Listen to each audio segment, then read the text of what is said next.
자, 안녕하십니까. 오늘은 수열의 귀납적 정의에 대해서 강의해 보도록 하겠습니다. 자, 귀납적이라는 단어는 여러분이 국어 시간에도 듣고 좀 많이 들었는데, 일단 선생님이 좀 지도를 오래 해본 결과, 여러분 이거하고 착각하시면 안 돼.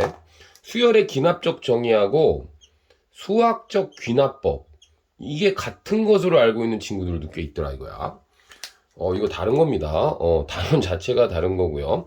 수학적 기납법은 수 안에 맨 마지막에 있는 거야.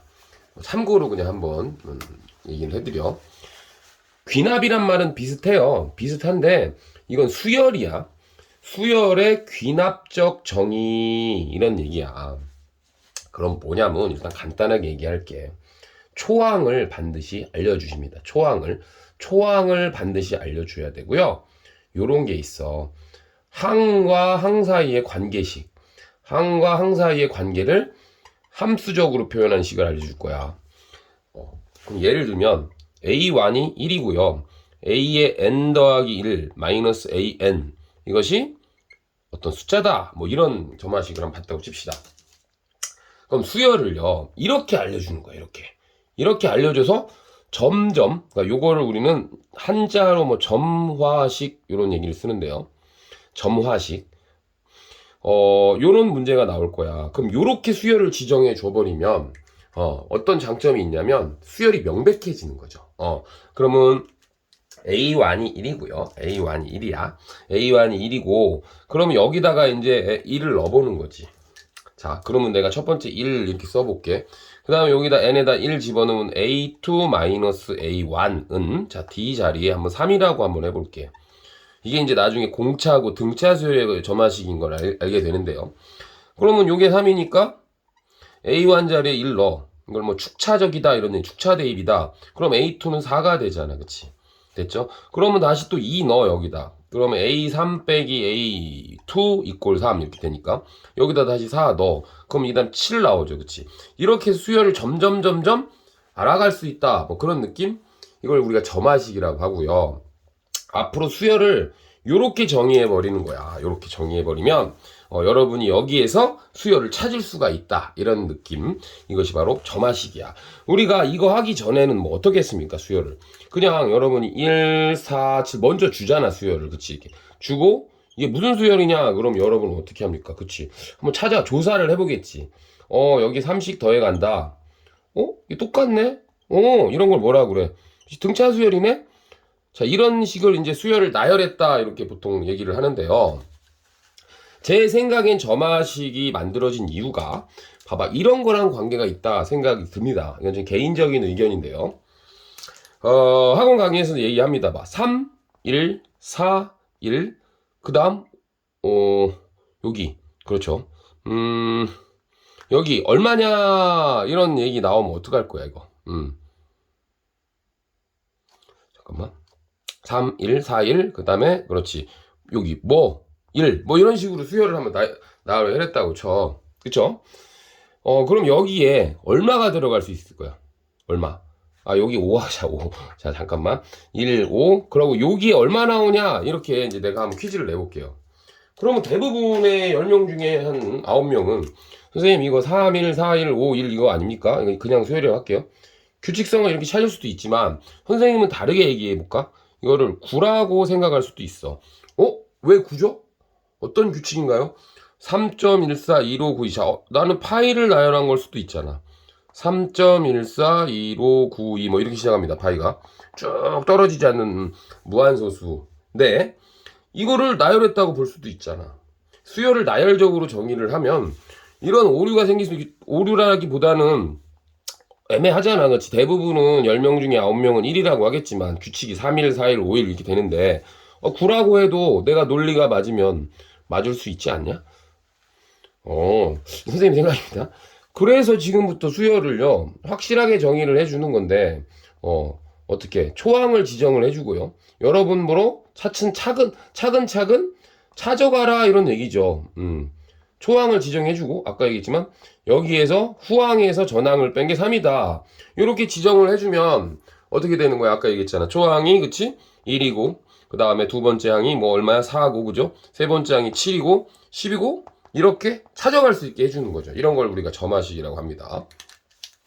자, 아무튼 수열의 귀납적 정의는 초항을 지정해주고 그 다음에 점화식을 지정해줌으로써 여러분에게 수열을 찾게 해주는 방법을 수열의 귀납적 정의라고 하고요. 자, 기본 점화식부터 알아보도록 할 거야. 기본 점화식. 자, 기본 점화식은 일단 등차 수열의 점화식인데 여러분이 많이 보던 건데도 못 찾고 있었어. 자, 당연히 A1을 지정해주고요. A1이 이렇게 지정 1이라고 지정해주고요. 아까 했잖아. n 플러스 1에서 AN을 뺀 게 D다. D는 어떤 숫자가 되겠죠. 자, 요렇게 나오면 여러분 이거는 뭐야? 등차 수열임을 알아주셔야 되고요. 자, 얘와 같은 말은 AN 플러스 2랑 이꼬로 넘기면 AN 더하기 T에서 이거는 숫자가 나와야 되니까 공차가 된다고 생각하시면 돼. 공차라고 나와 있진 않겠지. 됐죠? 또 하나 있어요. AN 플러스 1의 2배는 AN 더하기 A의 N 플러스 2다. 그러면 요게 N항이 여기 수열이 있으면 그 다음 항이 N 플러스 1항이고 그 다다음 항이 N 플러스 2항인 거니까 자 여러분 요거는 어디서 많이 봤는데 그렇지 등차 중항에 대한 이야기가 나와 있을 거야. 물론 초항을 지정해 줘야 됩니다.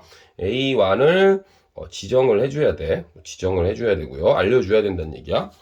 자 그러면 요거 여기서 많이 본 거잖아. 가운데 항의 2배는 양 사이드를 더해라. 이런 느낌이니까 얘도 바로 등차 수열이고요. 심지어 얘를 2로 나누는 모습 있죠? 이런 것들은 여러분이 물론 1부터 축차적으로 대입해서 구할 수도 있지만 그냥 깔끔하게 모르면 안 되는 전환식 진짜 좀 쪽팔린 점화식이다 그렇게 알아주시면 좋겠다 이거야. 등차 수열의 점화식 이렇게 여러분이 알아주시면 돼요. 자, 그래서 등차 수열의 점화식으로 해서 하나 문제를 풀어보도록 하겠습니다. 자, 첫 번째 예시 문제. 예시 문제를 통해서 한번 수열을 이해해 보도록 하겠습니다. A1이 2이고 AN 플러스 1 마이너스 AN이 3이래. 자, 이때 A의 20항을 구하라. 이렇게 나오면 하나씩 찾아서 하기가 좀 귀찮죠? 네, 그쵸? 뭐 얘가 예를 들어서 A5를 구해라 이렇게 나오면 축차적으로 넣으면 되잖아, 그치? 그래서 n에다가 1 집어넣고 n에다 2 집어넣고 뭐 이렇게 가르쳐 주실 겁니다, 선생님들이. 물론 그렇게 해도 돼요, 이게. 쉽게 구할 수 있는 숫자면. 근데 나는 그렇게 안 내려고 그러는데 20항을 구해라 이렇게 나오면 어떡할 거냐 이거야. 자, 그랬을 때는 여러분이 두 가지 방법이 있는데요. 첫 번째는요. 아까 좀 전에 얘기했던 이거를 등차 수열로 바로 이해하시면 매우 좋습니다. 그래서 갑니다. 그럼 이게 공차라는 것이고 따라서 A1이 2고 공차가 3인 등차 수열의 일반항을 구하시면 되겠습니다. 2 플러스 n-1의 D다. 그래가지고 3n-1 이렇게 구하시면 되겠지. 그래서 A20이라는 건 n자리에 20을 집어넣으니까 60 마이너스니까 59다. 이렇게 하시면 되겠습니다. 됐죠? 자, 또는 어떻게 하시면 되냐? 나열을 해보시는 거야. 그래서, 첫 번째, A1이 2니까, 그럼 A2는 어떻게 구하냐? 여기다 2 집어넣으면 되잖아. 그치? 여기다 n에다가 1 집어넣으면 A2-A1이고, 그쵸? 그 다음 3. 이렇게 되니까, A1 자리에 2를 집어넣으면, 결국 A2는 5가 되죠. 그래서 5 찾고요. 또 A3도 구해보는 거지. 그럼 요번에 2를 집어넣으니까 n에다가, 이 식에다가 점화식에다 2 집어넣으면 A3 빼기 A2가 여전히 3이다. 그럼 이런 느낌에서 이미 등차 수열을 알았으면 참 좋지만 모른다고 치더라도 풀 수는 있다 이거지. 그러면 이게 5니까 여기다 5 집어넣으면 또 넘기니까 얘는 8이 되겠죠. 그래서 몇 개를 구해본 후에 그렇지 몇 개 구해본 후에 요 녀석이 등차 수열이구나. 이렇게 찾는 학생도 있겠죠. 어쨌든 이 문제가 A20쯤 나왔다, A30쯤 나왔다면은 일일이 하기가 조금 거시기 하죠. 이럴 때는 그냥 일반항을 구해서 진행하시면 되겠다 이런 얘기가 되겠습니다. 자, 그 다음 가보겠습니다. 두 번째 기본 점화식 두 번째는 역시 뭐야? 등비수열이야. 자, 등비수열의 점화식은요 마찬가지로 A1을 지정해 줍니다. A1을 지정해 주고요. 자, 항과 항 사이의 관계식 점화식 A1 플러스 1은 AN에다가 그렇지 어떤 걸 곱해 있다 이런 꼴로 돼 있으면 된다 이런 얘기야. 자, 그러면 요걸 역시나 또 AN으로 양변을 나눠주시면 요거랑 같은 점화식이다 이거지. 그럼 R이라는 건 여러분 보통 레티오에서 공비라고 알 수가 있겠죠?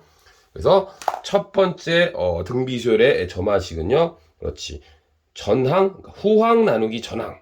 자, 뭐라고? a(n) 플러스니까 후항 나누기 전항은 어떤 숫자다, 수화 형태가 나오면 요 r을 여러분은 공비라고 생각하시면 되겠다. 이런 얘기가 되겠어. 그럼 두 번째는 뭐 할 것 같아? 그렇지. 우리가 an이 있고 an 플러스 1이 있고 그 다음에 an 플러스가 있잖아. 그치? 그러면 여러분 등비중항 아세요? 등비중항? 등차중항 말고 뭐요 그럼? 자, 가운데 항의 제곱은 양 사이드의 곱과 같다. 자, 이렇게 선생님은 강의를 했어요.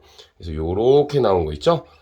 등비중항의 그렇지. 등비중항의 점화식 맞잖아. 그쵸? 우리 이런 순차적으로 이 세수가 등비수열을 이루고 있을 때 가운데 항의 제곱은 양 사이드의 곱과 같다. 뭐 이런 얘기 있잖아요. 이런 느낌으로 이렇게 나와 있는 녀석을 본다면 여러분은 등비수열임을 직감하시는 게 좋다라는 거야.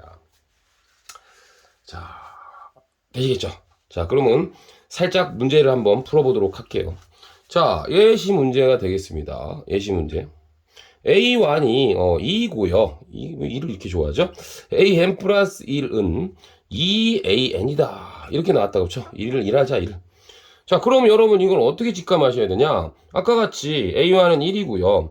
A2는 뭐냐? 여기다 1을 집어넣어 보시면 A2는 A1에다가 2를 곱해라. 이런 얘기잖아. 그럼 얘가 2가 되겠죠. 다시 A3라는 거는 여기다 2를 집어넣으시면 되겠지. 얘에다 2 집어넣으시면 A3는 다시 A2에다 2를 곱해라 이렇게 될 거 아니야. 그치? 그러면 다시 2를 또 곱해야 되니까 4가 되고요. 같은 원리로 8이 되고요. 같은 원리로 16이 되는 이런 수열이 될 거니까 여러분 일반항은 어떻게 구하시면 돼? 그렇죠. 이 수열이 무슨 수열인지 직감하셨죠? 등비수열이라는 걸 직감하셨으면 등비수열의 일반항 공식에다가 여러분이 그렇죠. 세려버리면 되죠. 그렇죠? 그래서 등비수열 일반항 공식은 A 초항 곱하기 R의 n-1이다. 초항이 1이고요. R은 2니까 결국 요렇게. 결국 등비수열 일반항은 이렇게 되는 것이다. 여기까지 여러분이 알 수가 있는 거야. 자, 그래서 오늘 수열의 기하급적 정의 첫 시간이라고 해서 제가 이제 강의를 올려드릴 거고요. 다음 시간에는 이런 기본적인 점화식 말고요. 그렇죠. 중요한 점화식들, 시험에 잘 나오는 점화식이 있어요. 규칙성이 있는 점화식들에 대해서 올려드리려고 합니다. 아시겠죠? 자, 오늘 뭘 알아봤냐? 수열의 기하급적 정의와 그렇죠. 기본적인 점화식, 등차 수열과 등비 수열에 대해서 알아보았습니다. 자, 감사합니다.